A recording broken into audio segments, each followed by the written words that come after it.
Hello, I'm Marcus Railton, and this is the ScotsCare Podcast. ScotsCare is the only charity dedicated to helping disadvantaged Scots in London through a range of support, including mental health therapy, financial grants, advocacy, sheltered housing for older Scots, job coaching, social events, befriending, and support for children and families. The charity's been running for 400 years to help break the cycle of poverty experienced by some Scots.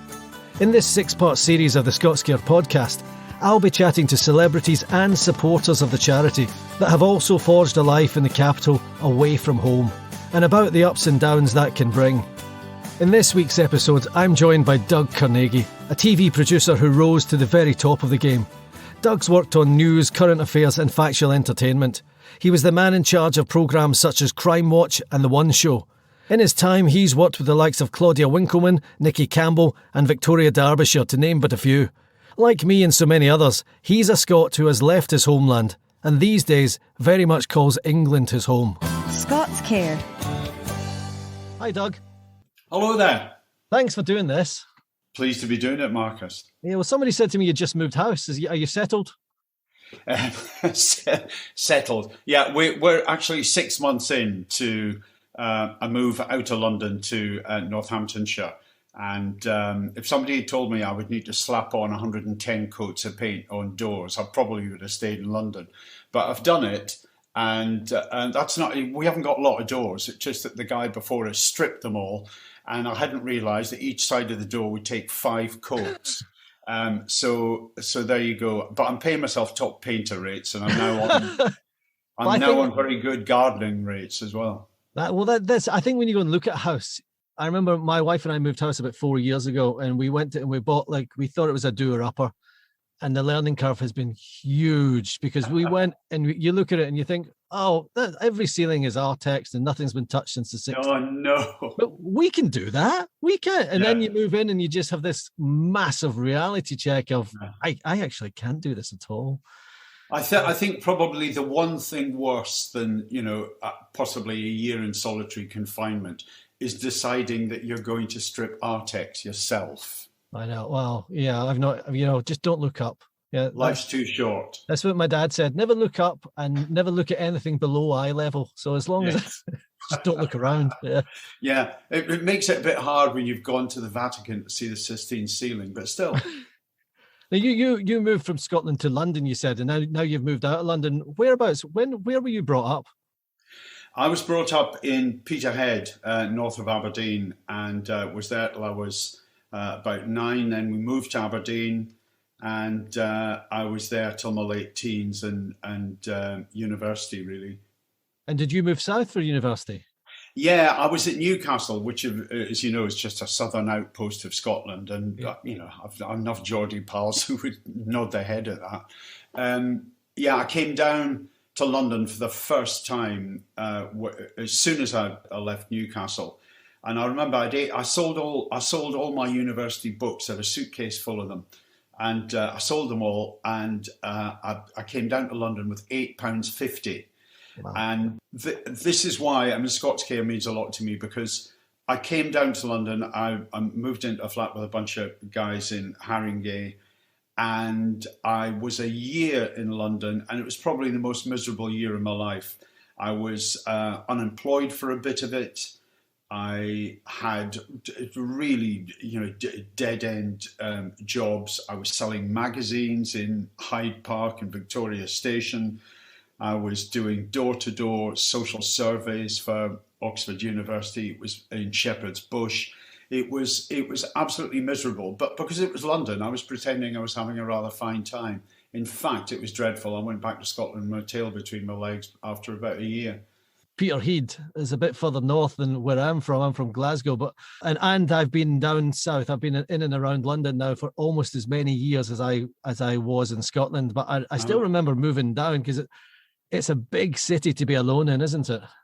Exactly that. And that was my first experience of it. If you don't have enough money, you've got your nose pressed up against the windows of all the opportunities that London has, great shows, great theatre, great cultural events, all the rest. You can't afford any of them.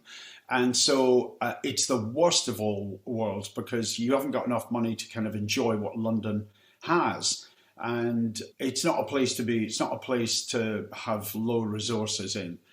And I found it absolutely dreadful. And I just kidded myself for a year that I was having a good time. Then I owned up and went home. But then you ultimately came back and you've gone on to forging your career down here. So how did you come back from the north of Scotland back down here and then start work? So I went home to lick my wounds. I wasn't intending to go back and kind of stay in Scotland particularly because, by that point I think the London time, first time I was just sort of playing on the seashore, with my mates and so on, thinking I was having a good time and wasn't. And then some ambitions coalesced. I'd always wanted to be a journalist. I wanted to be a journalist from when I was 15 years old. My parents, bless them, were very keen I went to university because nobody else in the family had done. So that kind of derailed that a little bit. And then in my early to mid-20s, it came back. I was working in America in, of all places, a rehab centre for schizophrenics, as they were then called.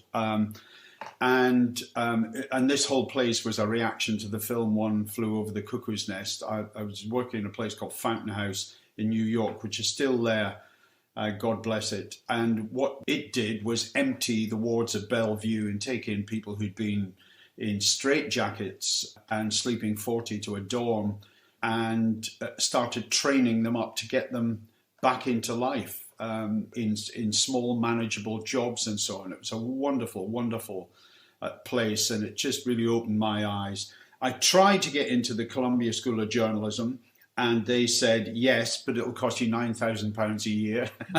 My dad said, well, we could afford 3, son, but that'd be about it. So I cut my cloth and went to Cardiff, the journalism school at the University of Wales, which was certainly then, it was the best one in the country. There were only a couple. And I was lucky enough to do well there, and I got a scholarship to the Sunday Times. So that was actually my third stay in London, and that was the first time that I felt I was on top of London and not London on top of me. Yeah. I had a few bob. A friend give me a flat for the summer because she was away abroad, and everything was tickety-boo. Most of the Sunday Times staff were away on holiday, so I got lots of stories to do. And they paid you 15 quid a paragraph on top of your wage. And, Harold Evans was the editor, great Scotsman, Magnus Linklater was the news editor, David Blundy, foreign correspondent, who was sadly killed in Nicaragua, took me under his wing. So it was that was the best time I'd as yet had in London as a Scot. Did you ever cross swords with Derek Jameson? I used to work for him. Yeah, well, I wouldn't say cross swords. Derek Jameson. Yes, I remember Derek well. I used to book Derek for a Friday night debate show that I had on ITV that I produced for a lot of years, and Derek would come up and and point his fingers at people and be amusing and so on. And in fact, there was a spin-off. ITV so liked him. He did a very watchable program. I mean, you probably wouldn't get away with it now, about how foreigners view Brits, and it was called, with Derek Jameson aptness, "Do they mean us?" Yes. Oh yeah, I remember that. And it was quite good. I mean, he added to the gaiety of nations. He was a character, and he was relatively honest. Yeah, well, it's interesting you say, a program that you wouldn't get away with. I mean, I have massive respect because he kind of gave me my first break. I started as a researcher on his Radio 2 show. Oh, and brilliant. Then a producer left, and Derek suggested that I kind of step up and be the producer. But at the same time as I was the producer of his Radio 2 show, Doug, I'd walk into the studio and he'd give me a list of stuff, and I thought it was maybe guests, and it was his shopping list. It'd send me off to Morrison's or Safeway, as it was in Byers Road in Glasgow. And do you know what? Something that stayed with me 25 years, right? And this is the thing that's probably you just couldn't do nowadays, is that he kicked me up the bum really hard once and he must have been, he wasn't a young man at the time, and I got something wrong, Doug. I got a name. I got an age wrong. It was somebody who'd been involved in an accident, a young girl, and I got her age wrong. And he said to me, I couldn't say to you what, because it was just expletives. And he chased me around. He was not very happy about it. Oh, he chased me around the radio studio. And you know what radio studios are like? They're two massive, heavy, airtight doors. And I managed to get the first one open, but I couldn't get out the second one fast enough. And he just kicked me right up the bum. You made me look like a... And then the rest of it was just... In my early days, I worked at a paper in Birmingham. It was an offshoot of the Birmingham Evening Mail, the Sandwell Daily Mail, and it had a Scottish news editor. Should I name him? Probably not. And he was tyrannical in that Jemison way. And the first day that I was there, I arrived in the office, and he had somebody by the throat and their feet were off the ground, and he was kind of pushing them against a wall and shouting things at them. And when he saw me, he let this guy slip to the ground, and he took the guy's jacket, threw it out the window into the high street, and said, "Go and get that. Now, what do you want?" That was my first day. And I mean, it was just extraordinary. But he was hugely talented. You wanted to please him. And nobody made you feel better if you did well. Well, this is the thing, isn't it? This is the balance. That behaviour is never, ever acceptable. But no, of course not. It was like Jameson as well, got away with the way he treated me. But personally, this is only me speaking. Do I regret what I went through with him for what I learned? Me personally, probably not. But I think he could have scarred a lot of people by that kind of mental tyrannical behaviour that you're talking about. I mean, of course, you find out who you are when somebody treats you like that. But of course, it's a lottery, and it's no way to treat people. But if it's bullying behaviour, but there's two ways to react to a bully, and that is to be better than them and to be better than their treatment. And but it's old school, isn't it? ScotsCare, supporting Scots away from home in London. I want to talk about something that you had a lot of success with, where when you were the man in charge of the One Show, and really kind of what I wanted to, I mean, we all know what the One Show is. And the things that I was thinking about when I knew I was going to speak to you is that I don't watch much television, but then you get stuff like the One Show that everybody watches. And when you took that on, is that something you're nervous about? Because, you know, that had 5 million viewers at its height. And there's obviously a secret sauce to these shows that it's just magic. Now, what is that secret sauce that makes something exceptional? And secondly, is it something you were hugely nervous taking on?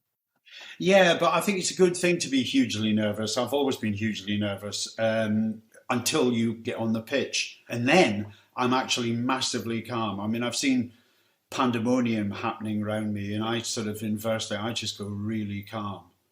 And it's not something I try to do. It's just the way it happens.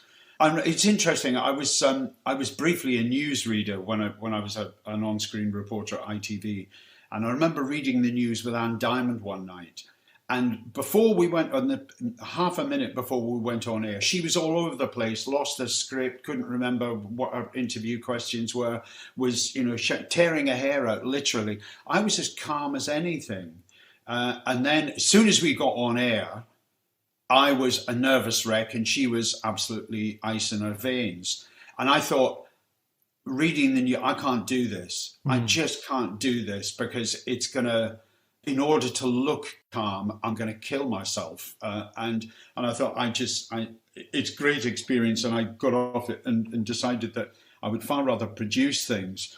So I'm the guy that has to be calm before we go on air and on air. In prospect of the One Show, there were an awful lot of people involved. It was the biggest BBC commission in its history. Yeah. So because it was massive, because it involved all the nations and regions and dozens of indies and so on. And, we were showing, half a dozen films a night. That's 30 films a week. That's, hundreds and thousands of films a year, all commissioned. It was a massive, massive exercise. So the one thing I didn't feel was alone.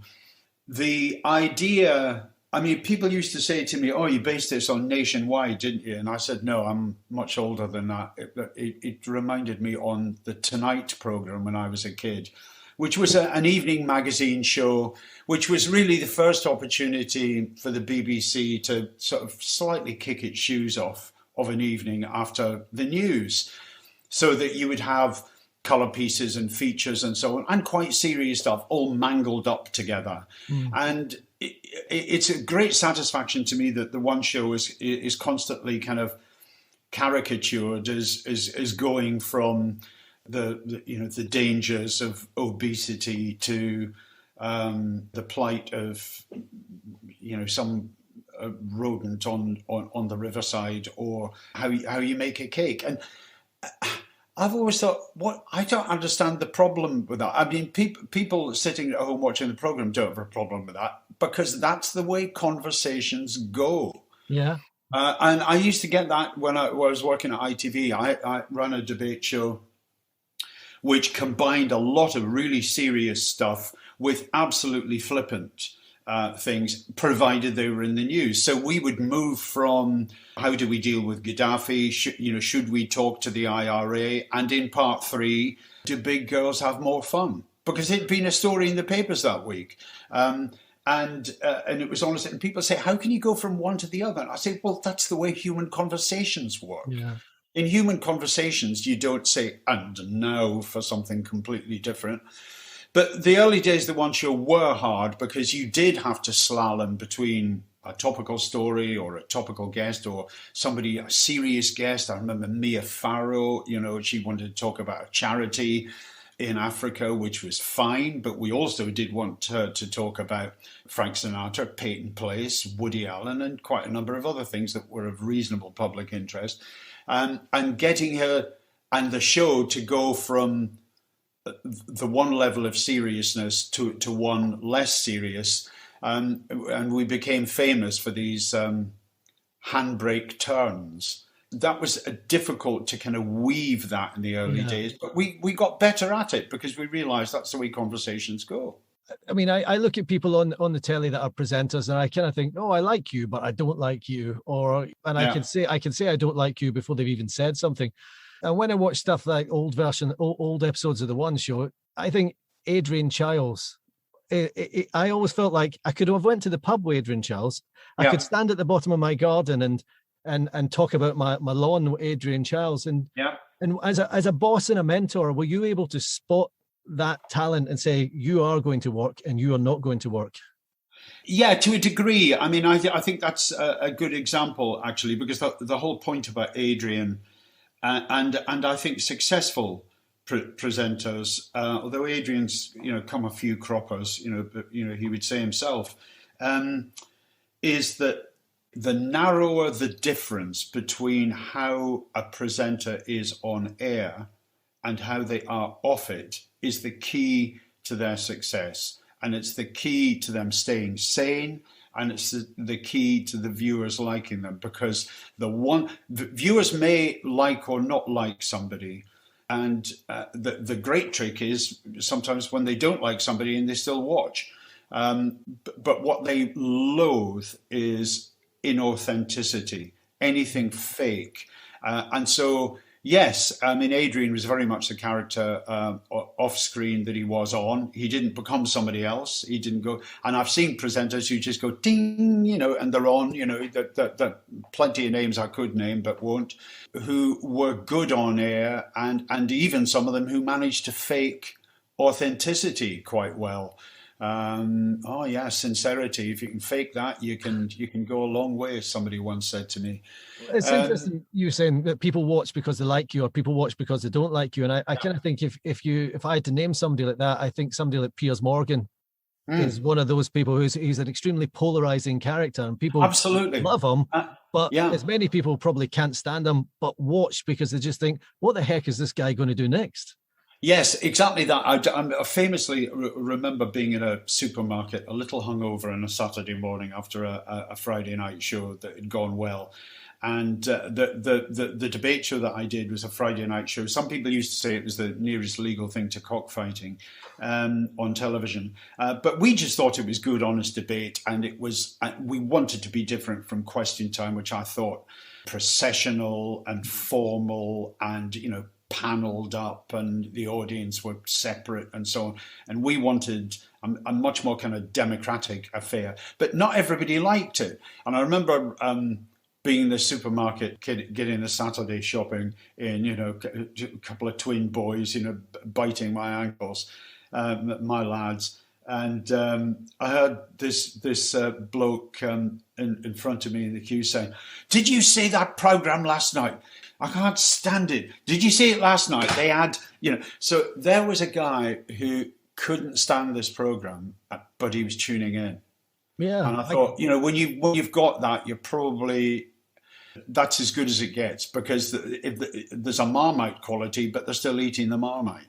And I've always felt about TV, it applies to the One Show and it applies to debate shows and all the rest of it. And people used to say to me, well, yes, but I mean, there you were discussing Northern Ireland, but, what did you solve in that half-hour discussion? I say, television doesn't solve problems, but it might give some people some ideas as to how they might then spend several years trying to. And the One Show, when it does a 3-minute item on how flu is spread by doing infrared tests in a house and showing all the doorknobs clarted with influenza viruses. That's a small and useful thing that somebody might then go and look up an NHS app and get more info on and so on. Television starts things, it doesn't finish them. And that's the joy of TV. But does it have a duty to educate? The BBC spend millions on educative online content to back up their programming. Yes, I do think it does. I don't think all television has to do that. I mean, Lord Reith had 3 tenets. I mean, it was education, information, and entertainment. And I don't actually see them as being mutually exclusive some of the time. There's some terrific television that will give you all of those things. I mean, I was watching a documentary the other night. I really just stumbled on it. I don't do much casual watching of TV, but it was A Walk with Paul Merson. Oh yeah, and he was just walking through the Yorkshire Hills with a selfie camera. And what was extraordinary, he was walking through these wonderful dales and Yorkshire countryside up near where he used to play in Middlesbrough. But he'd never really gone walking in his life. I mean, he knew the inside of a pub like the back of his hand, but he didn't really know dry stone dikes and woodpeckers and curlews and all the things that he was finding on this walk. And it was just an eye-opener. Now, that was educational. It was absolutely informative about this guy who has looked at life through the bottom of a glass for most of it. And had highs, lows, gambled away fortunes. I mean, it's a tumult of a life. And here he was having a peaceful walk through green spaces and kind of looking at everything like a child might, with a real sense of wonder and so on. And I just, and it was entertaining. So they don't have to be one or the other. I mean, I don't know if it is post-COVID or it's just coincidental, but I do think there's an appetite for more slow TV, something that's more slightly more soporific, like Bob Mortimer and the Fishing Show. Yes, absolutely. Alexis Sale does a thing where he cycles through London, and that's only online. Yeah. And he doesn't do much. He just cycles his bike through London and chats while he's doing it. Well, I think there's a thing. There's a producer that taught me a thing or two, my day. He ended up being Tony Blair's PPS. Is an ex-MP called Bruce Grocott. And Bruce had a very good read on people on TV who could be watchable. And he had a test which was, you'd be watching somebody and they'd be talking and we'd all be hanging on their every word. I remember Bruce saying to me once, if he was talking about chain link fencing, you'd listen.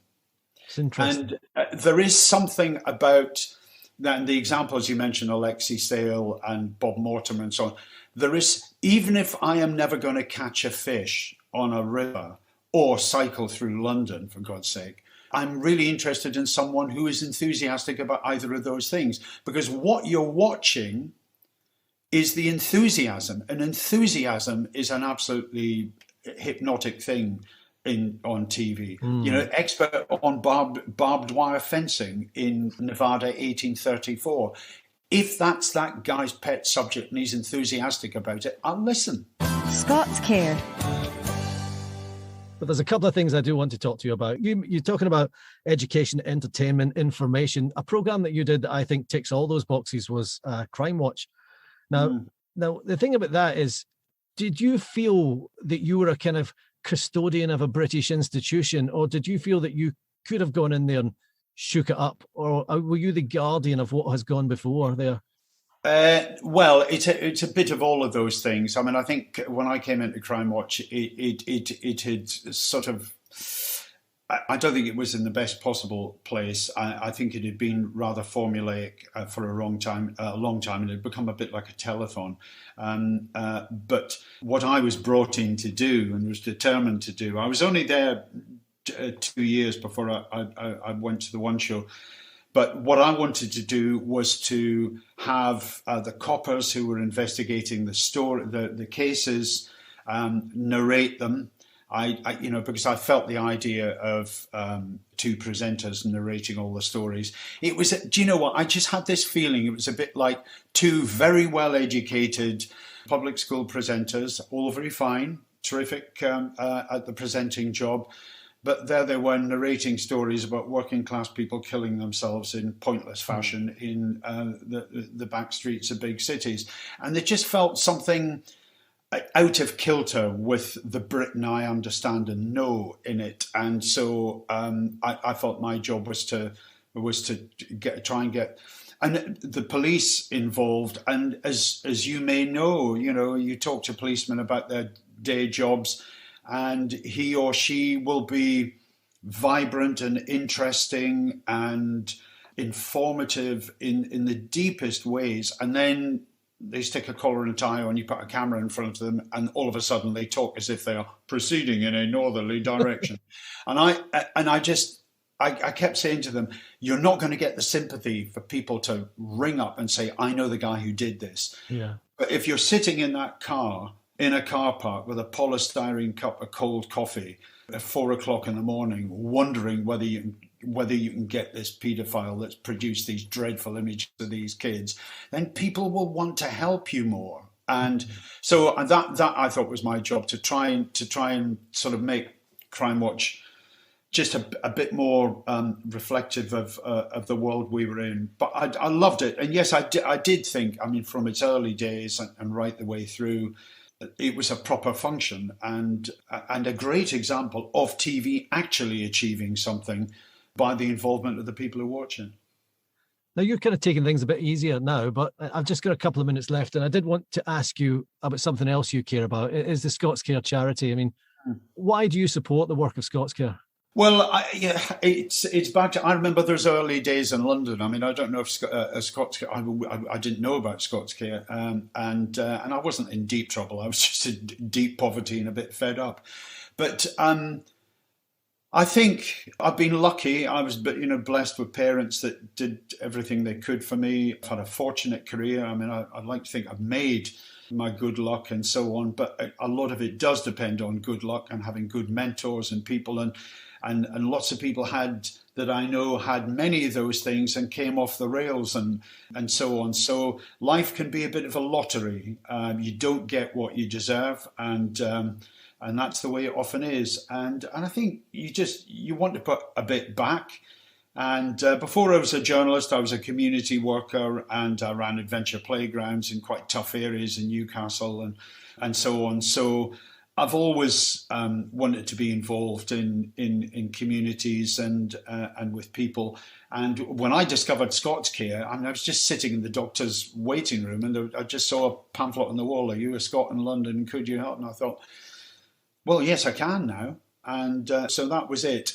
But the best thing about ScotsCare is whatever I've put into it in my sphere, which is, some of it on the media side, but on a week-to-week basis, a couple of old boys that I've looked out for consistently for the last 5 years. Whatever I've put into it, I've got back in spades. I've been really lucky, and I think ScotsCare is a wonderful opportunity to just, reconnect with people that, you might not come across every day, and without any kind of patronizing, or we're all equal in this, and I think that's a basic Scots quality that I quite like as well, and I think ScotsCare at its best embodies it. You mentioned a couple of old boys, Doug, you've looked after. Is that part of the befriending service? Can you briefly tell me how that works with ScotsCare? Yeah, the befriending service is for anyone who's a Scot in London who is, vulnerable, maybe just lonely or alone. There is a difference. And I've looked out for a couple of guys who are well into their 80s, and they were just missing Scots around them. And they needed a wee bit of help with, to medical appointments and this and that. And they just wanted the sociability that ScotsCare can give in these circumstances. And I was very happy to do it and enjoy it and look forward to it. And I found 2 friends via ScotsCare. There's nothing of the client about them. They've become friends, and so that's what I mean about getting it back in spades. That's what ScotsCare does. There's an equality to it, and I think that's the best thing about it. Doug, thank you so much for speaking to me today. That's all right. I've enjoyed it, and enjoy the rest of your day. Thanks. See you soon, Doug. All the best, Marcus. Bye-bye. Take care. Bye. ScotsCare, working to make London life better for Scots and their children.